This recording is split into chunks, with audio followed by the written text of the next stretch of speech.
Today I'm going to be taking a look at the Caddx Peanut. It comes in this sealed box. We have got a scratch and sniff to make sure that it is genuine. Now I am really excited about this camera because Caddx has reworked the Insta360 Go 2, which is already one of my favourite small cameras. So let's see what we have got in the box. Now look at this. You don't usually get this type of connector with Insta360 Go 2s, do you? Well, let's take it out of the package here. Let's just get everything out. Oh, look at that.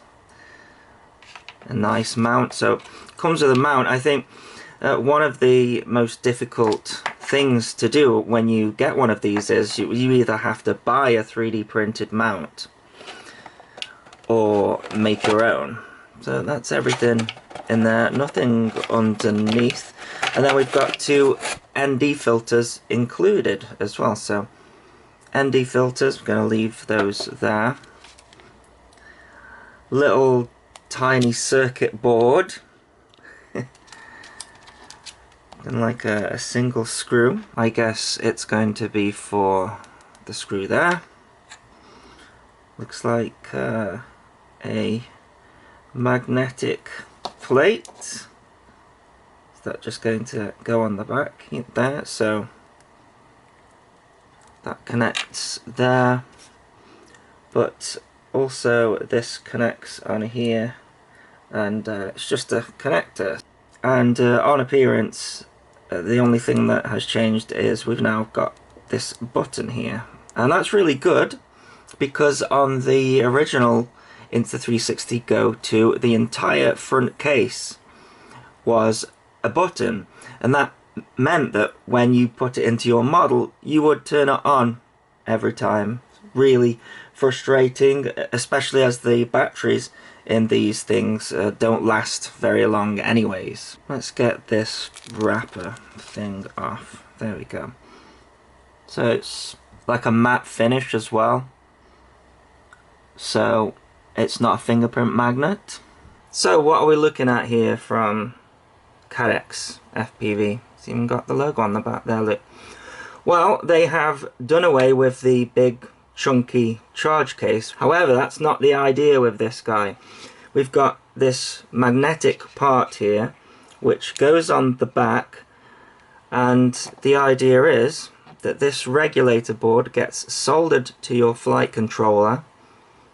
It takes up to a 4S, 2 to 4S, and then that actually charges the camera whilst it's in flight. So hopefully your battery never runs down.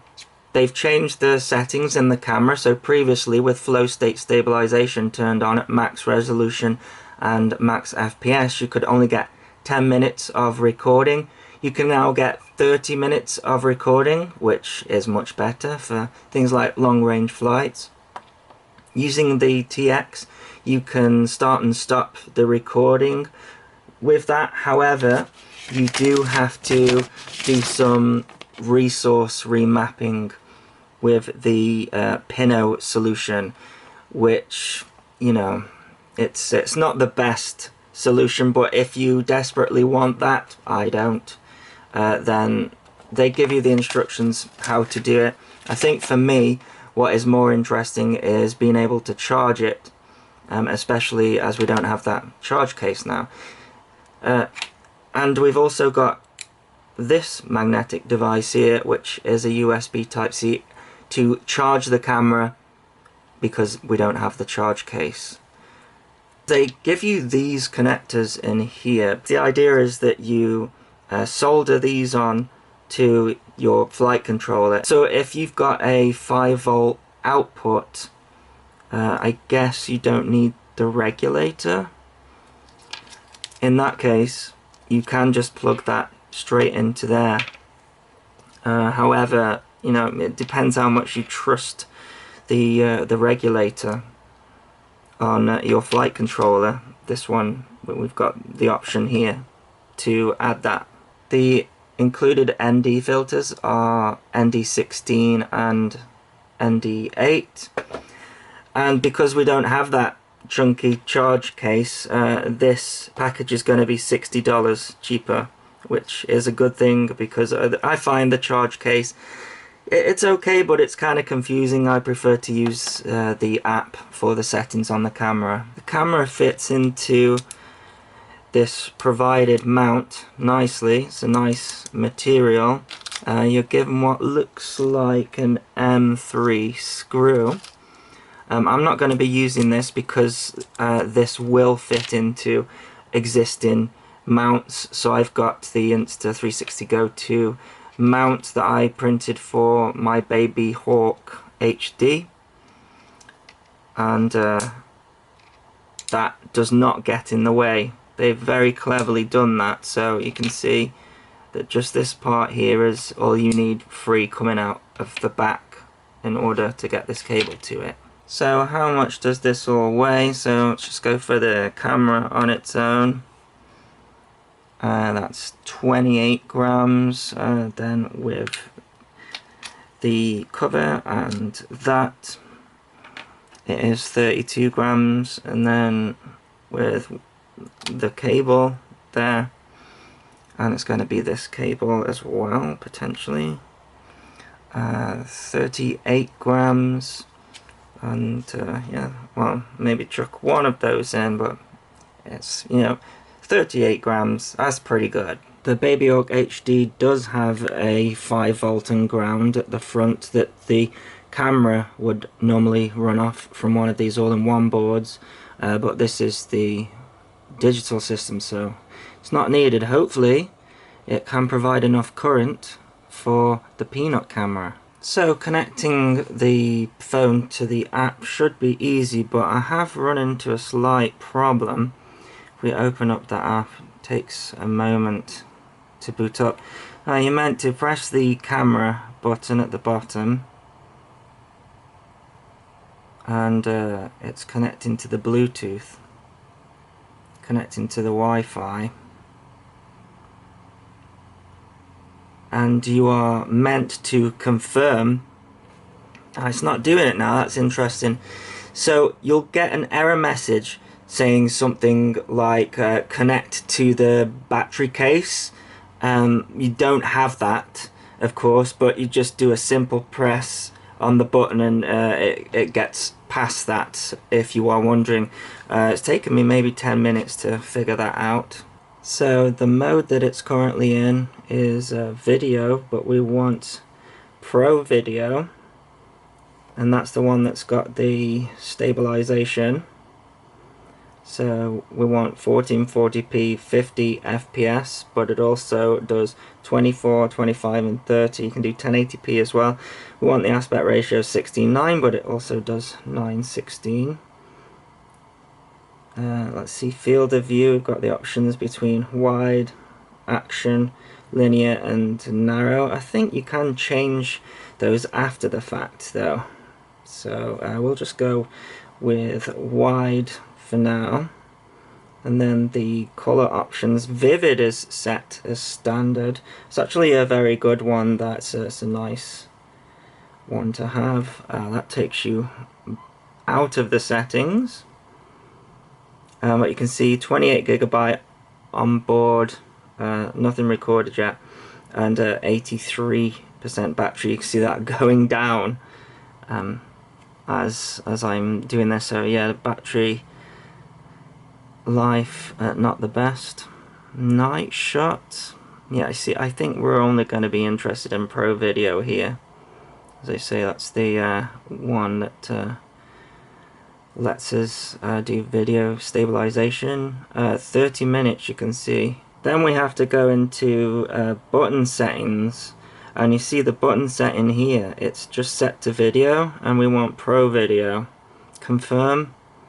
And then we've got to do the video specs here again, but it saved it from where I selected it before. So 1440p 50 FPS 30-minute record time is the new feature.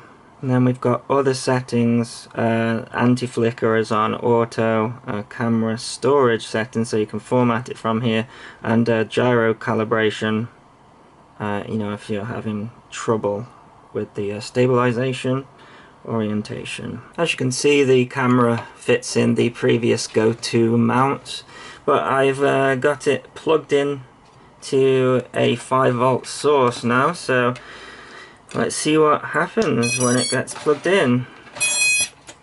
Charge light. So it's working. Excellent. Well, it is golden hour at Shea AndyRC. So it should be interesting to see what the footage comes out like. I'm running on the 5-volt of the model, which is like a regulator on board the model.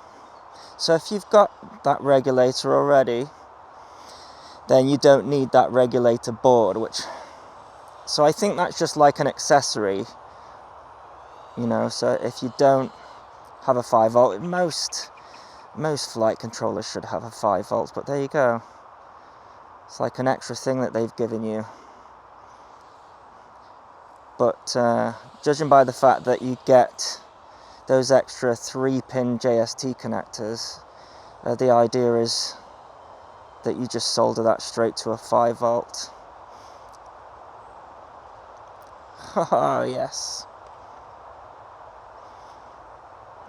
Unfortunately, the grass is a little bit unkept.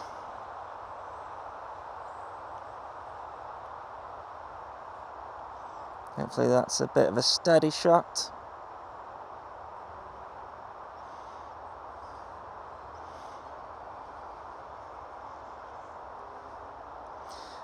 Yeah, we can still do fancy stuff if I want.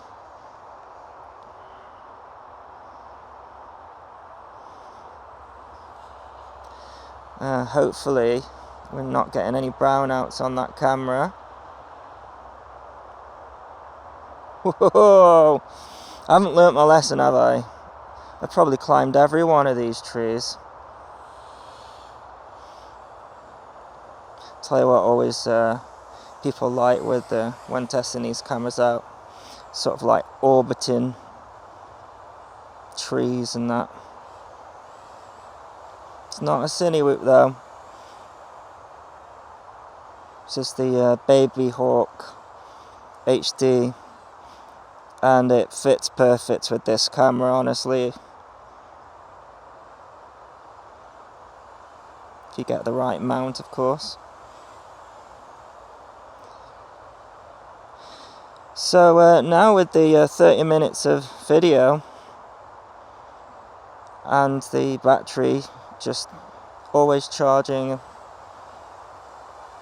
and there should be no worry about not getting your footage.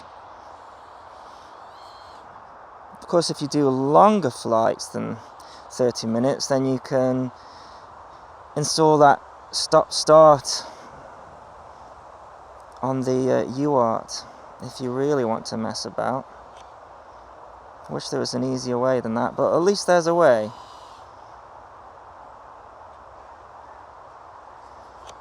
Man, I love flying this. It's a great quad, this one.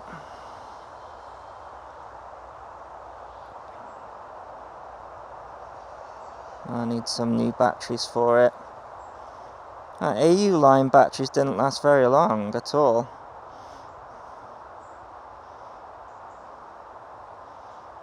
Let's get a steady shot down here. Steady-ish.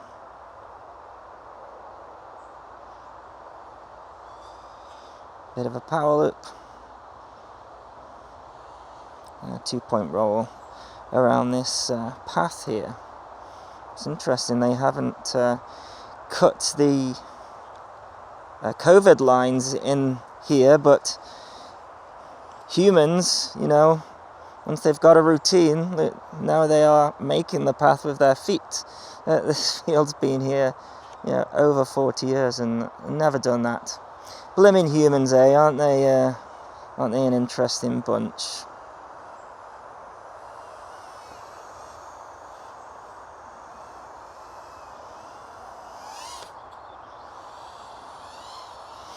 Yeah, I love this camera. It's great. I'm going to be sticking it on my planes, I think, because, you know, it's just been so light. That's going to be a good candidate for that. Look at that. Would you not know that was not a Mavic?